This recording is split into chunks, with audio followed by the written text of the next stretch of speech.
एक बहुत बड़ा ताजिर तिजारत में बर्बाद हो गया, लोगों से उधार ले लेकर अपना गुजारा चलाने लगा। फिर जब वक्त पर लोगों के पैसे वापस न कर पाया तो लोग उसके घर तक आ पहुंचे और उसे धमकियां देने लगे। फिर एक दिन लोग उसे काजी के पास ले गए। काजी ने फैसला सुनाया, तुम्हारे पास आज रात का वक्त है, पैसे वापस करो, नहीं तो कल तुम्हें कैद कर दिया जाएगा। उस दिन वो बहुत ज्यादा मायूस हो गया और घर आकर रोने लगा। उसकी हालत खराब होने लगी। बीवी को डर लगने लगा कि कहीं जल्दबाजी में कोई गलत कदम न उठा बैठे। उसकी बीवी बहुत अक्लमंद और नेक खातून थी। वो उसे समझाने लगी कि हम कोई लावारिस नहीं है, जो तुम यूं बैठकर रो रहे हो इतनी बड़ी बात नहीं है, ये बस अल्लाह की आजमाइश है।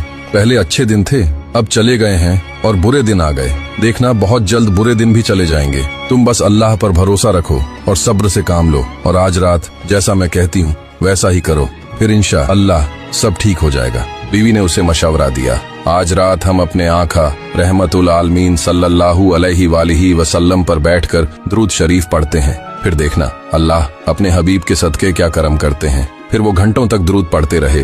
पढ़ते पढ़ते बीवी सो गई, लेकिन ताजिर मदीना की तरफ मुंह करके रोता रहा और दुरूद पढ़ता रहा। जब आधी रात हुई तो उसकी आंख भी लग गई और सो गया। ख्वाब में आका सल्लल्लाहु अलैहि वसल्लम की ज़ियारत नसीब हुई तो मिस्कीनों के मददगार आका रहमतुल आलमीन ने फरमाया, ऐ मेरे उम्मती परेशान न हो, बल्कि जाकर बसरा के वजीर अली बिन ईसा को मेरा सलाम दो, तुम्हारा काम हो जाएगा। तो ताजिर कहने लगा, कुर्बान जाऊं आका, वो मुझ गरीब की बात पर कैसे यकीन करेगा। तो आका ने फरमाया, वजीर को बताना तुम जो हर रोज मुझ पर 400 मर्तबा दुरूद पढ़ते हो, वो आज की रात तुम थके हुए थे इसलिए 200 मर्तबा ही पढ़कर सो गए थे। ये बात सुनकर वो तुम्हारा यकीन कर लेगा। सुबह वो ताजिर नींद से उठा तो खुशी से झूमने लगा। बीवी को ख्वाब वाली हकीकत बताई।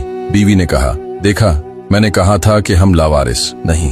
फिर ताजिर उस वजीर के पास गया और कहा, मैं आपके पास आका सल्लल्लाहु अलैहि वसल्लम का पैगाम लाया हूँ। ये सुनते ही वजीर फौरन नीचे जमीन पर बैठ गया और ताजिर को ऊपर तख्त पर बैठाकर अदब से बाहें बांधकर ताजिर से कहा, अब बताओ आका का पैगाम। ताजिर ने बताया, तुम आका पर हर रोज 400 बार दुरूद पढ़ते हो, पिछली रात सिर्फ 200 पढ़े और तुम सो गए थे। वजीर सजदे में गिर पड़ा और रोने लगा। फिर उसने ताजिर को गले लगाया और पूछने लगा, लोगों का कितना कर्ज है तुम्हारे ऊपर। ताजिर ने बताया, 4000 दीनार। वजीर ने कहा, मैं तुम्हें 4000 नहीं बल्कि 8000 दे रहा हूँ। और जब ये बात काजी को पता चली तो काजी ने कहा, ताजिर का कर्ज मैं अदा करना चाहता हूँ। और जिनके पैसे थे उन्होंने कहा, हमने इसे कर्ज मुआफ कर दिया। सबक, जो अल्लाह और उसके रसूल सल्लल्लाहु अलैहि वसल्लम पर सच्चा भरोसा रखता है, दुरूद शरीफ की पाबंदी करता है और सब्र से काम लेता है, अल्लाह ताला उसकी मुश्किलों को आसान कर देता है, कर्ज उतार देता है और उसे ऐसी जगह से रिज़्क़ पहुँचाता है जहाँ से उसे गुमान भी न हो।